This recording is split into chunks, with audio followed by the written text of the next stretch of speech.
Beleza? Sejam muito bem-vindos à nossa 7ª aula do curso avançado de Flutter. Nessa aula, finalmente a gente chegou no nosso projeto. Então, para quem está me acompanhando aí nessa série, já assistiu as últimas 6 aulas. Quem não assistiu, pô, tá dando bobeira. Corre lá e assiste, porque é um conteúdo, cara, exclusivo. Exclusivo, não tem ninguém falando sobre ainda. Porém, pode ter certeza, vão falar muito nesses itens que já foi falado, tá? Então corre lá, assiste, compartilha, por favor, se inscreve no canal, vamos me ajudar também. Finalmente, então, agora na partir da nossa 7ª aula, a gente vai entrar no nosso projeto prático. A gente vai construir uma aplicação Enterprise.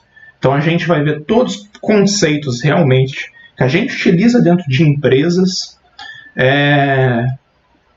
E vai ser um conteúdo bem rico, bem único, então. Então eu espero que vocês possam aprender muito, que eu possa passar um pouquinho da experiência que eu tenho, que eu já rodei bastante empresa, ali pela Flutterando, dou muita consultoria com esse tema também, tá? Então é um tema muito bom, muito rico, divertido, vale muito a pena. Então, para a nossa primeira aula de hoje, o tema, a gente vai falar sobre a arquitetura da nossa aplicação. Beleza? A arquitetura do nosso projeto.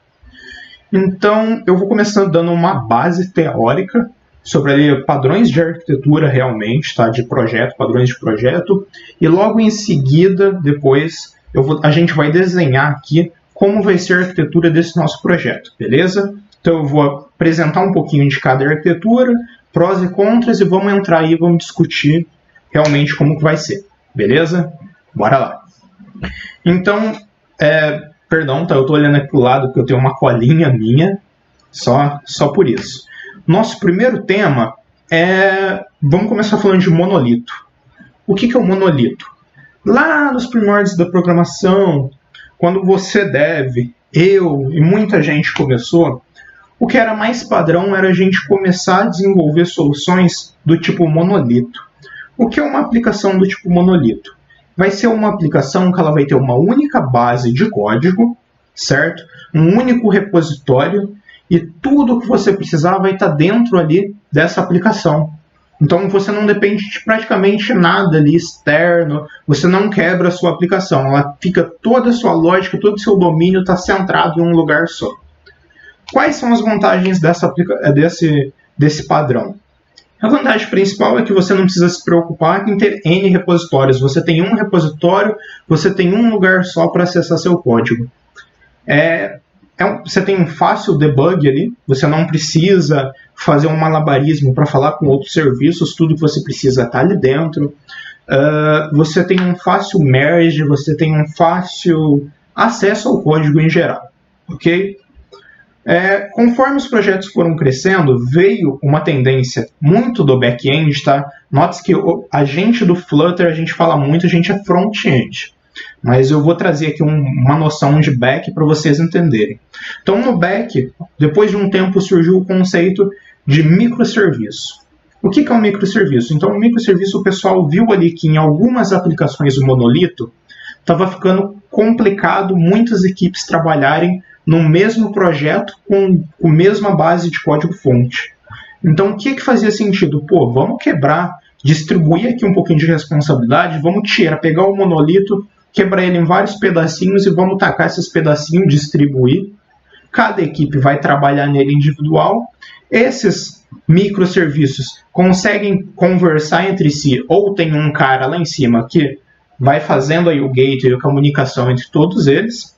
Beleza? E, foi uma sacada genial. Vários projetos que tinham o porquê dessa arquitetura ganharam muito. Então foi um marco para a programação bem legal. O pessoal de front, como não é besta nem nada, ali com o surgimento do Angular, com o React, com o Vue, viu que fazia sentido a gente trazer essa ideia para o front-end. Aí surgiu os micro-front-ends. O que seria o micro-front-end? É o cara que vai desenvolver um site, por exemplo, uma página, e a página de login é feita em Angular, a página de home é feita em React, o carrinho de compra é feito em Vue. Então você não precisa focar só em uma tecnologia. o pessoal viu que a gente podia quebrar responsabilidades da página em micro front-ends, em aplicações bem pequenininhas, que ela tem um escopo bem fechado do que ela tem que fazer. Ok? Então a gente viu o monolito, viu o microserviço, viu o micro front-end. A nossa aplicação, então, vai ser um micro front-end. Por quê? Olhando aí a tendência do mercado, praticamente tudo que a gente constrói é um monolito. Seja no front, seja no back. A tendência normal é a gente começar construindo um monolito, porque o monolito é mais fácil, é mais barato, é mais simples de manter e de evoluir. Pronto, acabou. Eu, experiência própria, sempre começo com monolito. Não tem por que não começar com monolito, tá? Porém, então, eu vou falar um pouco... A gente vai iniciar esse projeto fazendo micro front-ends, porque é um tema que quase ninguém aborda, e eu acho interessante trazer isso para quem nunca viveu, não conhece essa experiência, tá? Então, entrando em micro front-end, a gente vai discutir agora dois conceitos, monorepo e multirepo. Pô, David, o que seria monorepo e multirepo? Então, vamos lá, eu vou começar falando de monorepo, que é o mais simples. Monorepo vai ser o projeto que ele tem um único repositório de código, seja lá no Git, no SVN, onde você versiona. Vamos tratar aqui com o Git, tá? Nosso projeto vai estar versionado no Git. Então, lá no Git, o cara tem um único projeto criado, porém, dentro desse projeto, ele separou e estruturou de uma forma que ele tem micros front-ends lá dentro. Então, ele tem cada parte do front-end dele está separado lá num contexto lá dentro de um único repositório. Quais os prós disso? Os prós é que você tem um único repositório, fica mais fácil de você versionar tudo o que está acontecendo ali dentro. Você tem uma única base de código, fica fácil você debugar a aplicação, você já tem todo o código ali, basta você ir navegando por ali. Então você não precisa ficar dando fork em 300 projetos, ficar dando clone em 300 projetos para fazer o debug, por exemplo. O monorepo, quando a gente escalou aí, saiu do monolito, foi para o micro front-end, o monorepo, na minha percepção, é a primeira ideia que vocês têm que ter, tá? Ela é ótima para equipes pequenas, para equipes que precisam construir algo rápido e tem a mentalidade que em algum momento isso pode quebrar, pode virar duas aplicações, então ele já tem todos os micros front-ends separados ali, mas dentro de um mesmo repositório. Também existe a necessidade da gente trabalhar com multirepo. Multirepo é totalmente o inverso do monorepo. Então no monorepo a gente tem um, no multi a gente tem vários. Então a gente vai ter um repositório de Git para home, um para a página de login, para a página de compra e para N coisas. David, o que vai distinguir um micro app aí? O que vai distinguir um micro front-end? Qual que vai ser a ideia? Qual que é a lógica para mim montar um micro front-end? Aí envolve muito problema de negócio que você está enfrentando. Às vezes faz sentido no seu negócio, então aí que tá. Não existe bala de prata. Nenhum projeto tem uma solução que se enquadra que é melhor. Cada solução vai depender de cada projeto, de como que ele tem que ser, como que ele tem que responder. Para esse nosso projeto, eu escolhi então trazer aqui o multirepo para a gente seguir, porque é mais complexo de versionar, é mais chato de debugar, ele é bem mais difícil realmente, tá? Porém, para grandes equipes e para muitas equipes, então eu tenho, 3 devs Flutter em cada equipe, tenho 20 equipes. Todo mundo precisa trabalhar. Num monolito, cara, muito difícil. Num monorepo, é possível. Porém, começa a ficar difícil para mergear, fica chato. O multirepo já faz sentido, porque está tudo separado, cada squad, cada equipe pode trabalhar bem focado ali no seu micro front-end. Beleza? Então aqui a gente viu todo realmente essa base, monolito, microserviço, micro front-end, monorepo e multirepo. Todas têm seus prós e contras, não existe melhor nem pior, existe aquilo que melhor se adequa para o seu problema. Beleza? Vamos então agora desenhar a nossa arquitetura para vocês entenderem. Fala, devs, voltamos. Vamos lá então. Eu trouxe aqui no navegador o Draw.io. Eu não sou nenhum expert para desenhar, tá? Então me perdoem já se ficar feio. Porém, a gente vai tentar aqui desenhar e construir alguma coisa, ok? Então, nossa aplicação, a gente sabe que ela vai ser um multi-repo. Ou seja, vai ser uma aplicação que ela vai ser separada em vários repositórios. Mas como que isso vai funcionar na prática, David? Bom, vamos então desenhar aqui. Eu vou começar colocando um quadro aqui.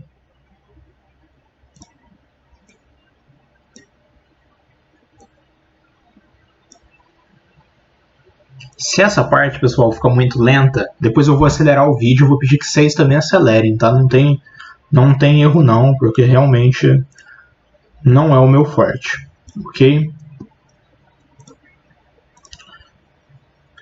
O cara verde aqui, ele vai ser o nosso, onde vai ficar a nossa base, onde vai ser o nosso app que faz inicialização. Então agora a gente vai definir alguns padrões de nomenclaturas. Isso é super importante quando a gente trabalha com apps com multi-repo, com apps realmente separados, com micro frontends, tá?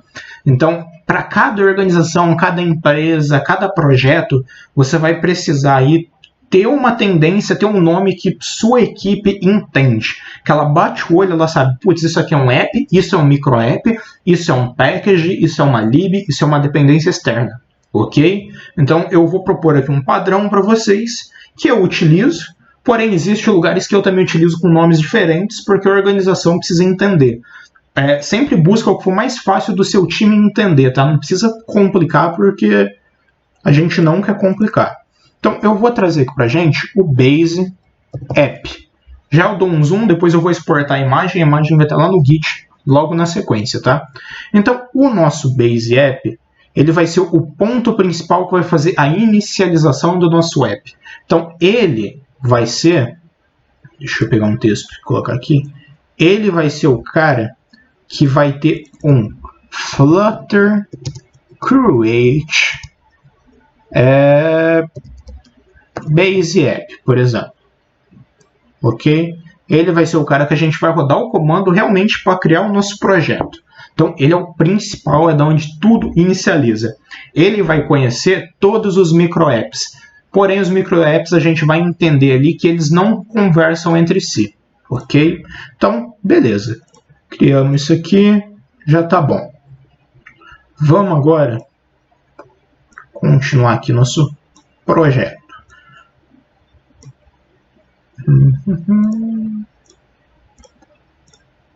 A primeira coisa que a gente vai criar então, a gente precisa de alguém que faça o meio de campo entre o nosso Base App, que é o nosso app principal, e os micro apps.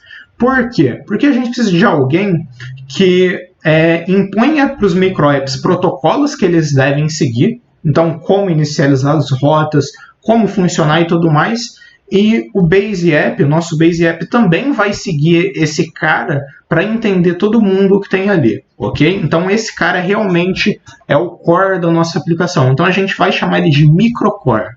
Por que microcore? Porque toda a lógica principal ali de encapsulamento de quem conversa com quem e de como que funciona vai estar dentro desse cara.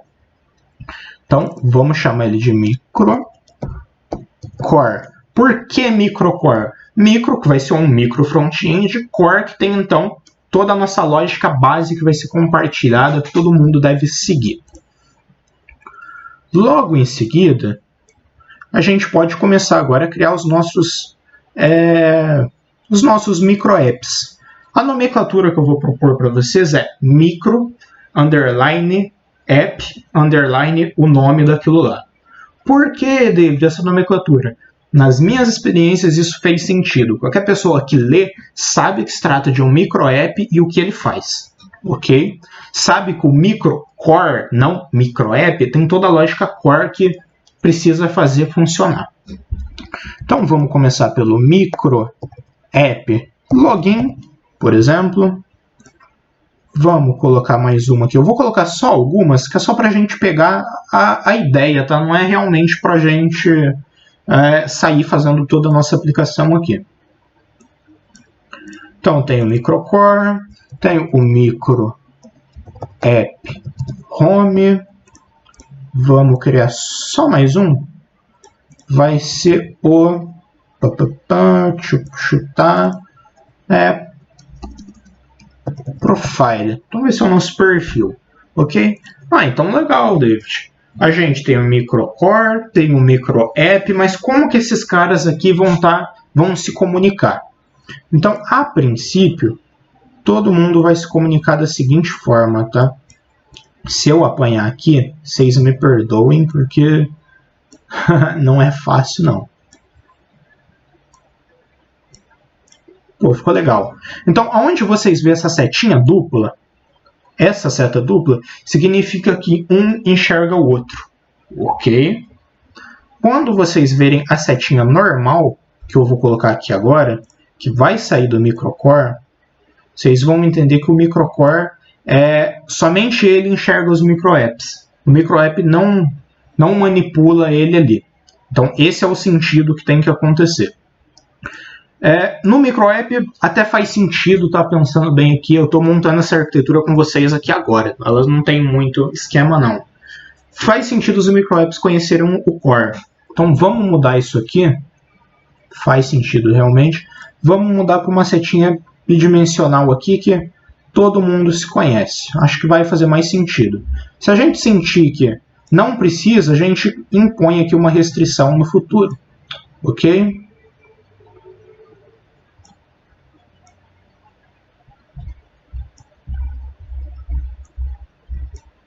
Beleza. Não tá aquelas beleza, mas já é o suficiente para a gente entender. Vou puxar aqui uma outra setinha. Então vai sair dali, vai vir para esse cara aqui, e mais uma que vai sair daqui, vai vir para esse cara, vai sair daqui, vai vir para esse cara aqui embaixo. Então, pô, David, legal, a gente desenhou agora a nossa arquitetura, os microapps conversam com o core e o core conversa com o base app.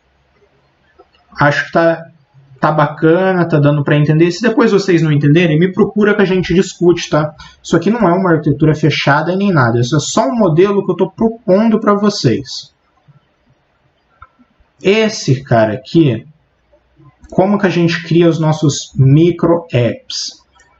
Com um Flutter create menos, deixa eu lembrar, menos template package micro app blá blá. Acho que é isso, tá? Não lembro de cabeça, depois é só constar a documentação do Flutter também. Mas basicamente ele é um Flutter create utilizando o template de package. Pô, David, qual que é a diferença de criar um app com Flutter create normal, que é o que a gente sempre faz, e um app com um template de package? O app com template de package, ele é muito mais simplificado, então ele tem muito menos coisa, e normalmente ele não tem ali a classe main que faz a inicialização de um app normal. Bacana? Então ele é voltado basicamente para quando a gente vai fazer um package e publicar lá no PubDev, por exemplo. Agora, se a gente notar na nossa arquitetura, putz, tá faltando coisa. Tá faltando coisa. O que a gente precisa? O usuário fez login e a gente precisa armazenar o usuário dele. A home precisa conhecer o usuário, o perfil precisa conhecer o usuário. A gente poderia muito bem, então, fazer o login, armazenar o usuário no core. Só que, pô, a gente vai seguir aqui o Solid. Eu vou falar do Solid lá na frente, tá? Mas só para adiantar, o Solid prega pra gente que a gente tem que, cada coisa tem que ter responsabilidade única. O nosso core vai ter uma única responsabilidade, que vai ser orquestrar todo o nosso sistema. Então ele não vai conhecer o usuário, ele não vai saber o que é o usuário. Então a gente vai apresentar agora um novo conceito de micro app aqui, que vai ser o Micro Commons. Por que Commons? Commons que é algo comum, que é algo compartilhado, que todo mundo pode acessar. Ok? Pensa nele como se ele fosse literalmente uma dependência. Então, seus micro apps vão apontar para esses caras, para esses commons. Eu vou criar o primeiro aqui para a gente ver, tá? Que vai ser o micro commons user, que vai indicar que é o micro commons de usuário, ok? Vamos criar mais um. Eu estou tentando lembrar aqui qual que normalmente a gente tem. Vamos criar o de dependências. Por que a gente tem, David, um microapp de dependência? Pô, não é interessante, como a gente vai ter muitos microapps, eles podem crescer no futuro rapidamente, cada microapp ter lá suas versões de packages, que a gente vai precisar ter package de imagem, de acesso à API, package disso, daquilo. Não é interessante cada package ter uma versão e você ter isso separado em toda a aplicação, porque depois você começa a ter conflito de versão e aí, meu amigo, aí é chabu. Então, o que a gente vai fazer? A gente vai ter um microcommons que vai ter todas as dependências do projeto. Você precisa no microapp, você vai lá, você vai apontar para esse cara. E é legal que a gente, o Flutter, é inteligente o suficiente que ele, quando for fazer a build final ali do Base App, ele vai pegar só as dependências que a gente está usando, tá? Então ele não vai trazer no final seu package, sua APK final não vai ser gorda porque está utilizando todas as dependências no microapp. Bacana? Mais um, que cara, essa toda aplicação tem. Se não tem, se a de vocês ainda não tem, no futuro vocês vão ter. Micro Commons Design System. David, Design System. O que seria o Design System? Então, o Design System seria nossos componentes genéricos. Toda a nossa parte de estilização, toda a nossa parte que realmente nossa UI vai aproveitar, vai estar toda ali a nossa identidade visual. Beleza? Como que esses caras vão se falar? Então agora a gente vai utilizar a seta, que vai apontar que na verdade os microapps têm dependência deles. Então o nosso Base App não vai falar com nenhum microcommons a princípio. Pode falar, David? Pode, mas a princípio a gente não vê essa necessidade. Então o microapp login, ele pode falar com a microapp de commons de user, pode falar cá de dependência,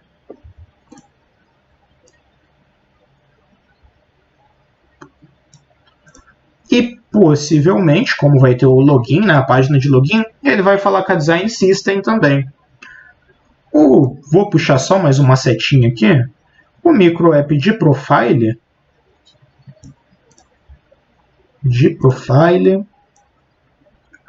também pode falar com a de Design System. A gente não é obrigado a não utilizar, a gente pode estar aqui, é para isso. Então, mostrei para vocês aqui como que eles vão se comunicar. Vamos agora escrever aqui algumas anotações, só para quem lê isso depois ter bem claro a responsabilidade de cada camada dessa nossa aplicação. Ok? Vamos começar lá em cima. Eu vou dando um zoom aqui, só para vocês verem também. Depois eu vou deixar esse cara mais bonitinho. Como eu falei, não sou expert nisso, tô aprendendo a mexer nessa ferramenta aqui. Nosso primeiro cara, então, é o Base App. O Base App, qual que é a responsabilidade dele? Então, ele tem a responsabilidade de inicializar o projeto e fazer o orquestramento das rotas. O que mais? Deixa eu pensar. Ele é o único que conhece todos os microapps. Por que ele é o único que conhece todos os microapps? Você criou um microapp, você vai ter que registrar lá no Base App que ele foi criado. Senão, como que o Base App vai saber que você criou um microapp? Ok?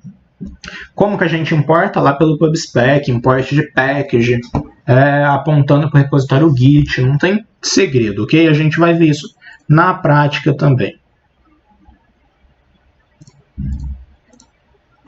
Vamos para o próximo.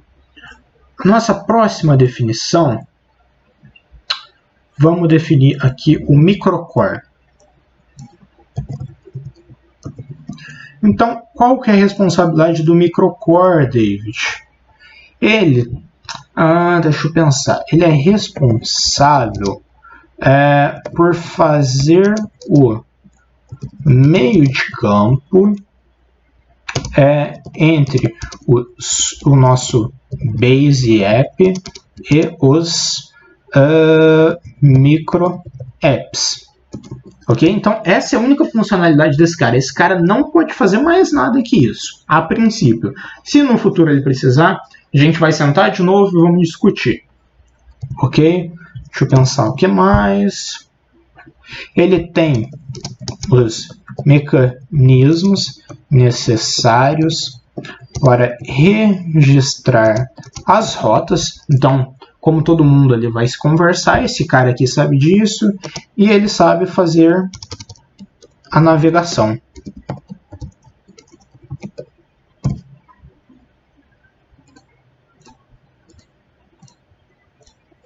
Então, nosso microcore, a princípio, é isso. Vamos seguir.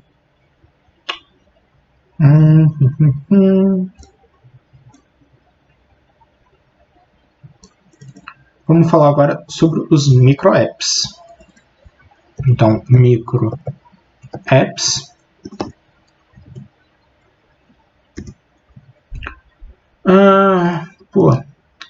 Como a gente vai definir o micro app? Então, o micro app ele é responsável pela feature do app. Vamos lá. Responsável pela feature do app, seja feature de login, pagamento, qualquer coisa. Ele deve possuir uma e somente uma responsabilidade. Então a gente não quer criar micro apps inchados que tenham muita responsabilidade. Ok? Então ele só tem uma responsabilidade. Outro ponto muito importante. Ele é totalmente independente de outros micro apps. Cara, a gente não pode gerar dependência cíclica, a gente não pode que nossos micro apps dependam de outros. Eles são totalmente isolados. Beleza? Isso é muito importante, vai ser a nossa regra de ouro. Vamos agora definir o nosso último cara, que é o microcommons. Então, já a gente corrige ali, que ficou quebrado. Qual é a funcionalidade do microcommons? Ele é responsável por todas as funcionalidades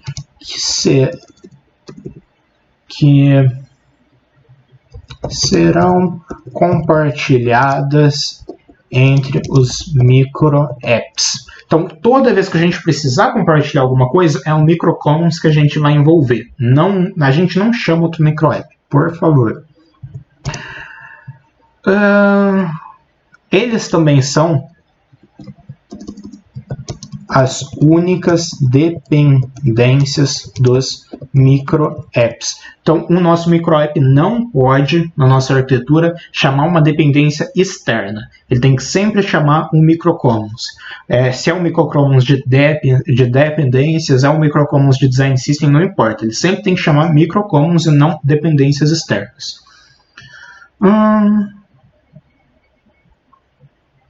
Bom, a princípio, acho que era isso. Depois, se eu lembrar de mais alguma coisa, eu atualizo. Tá?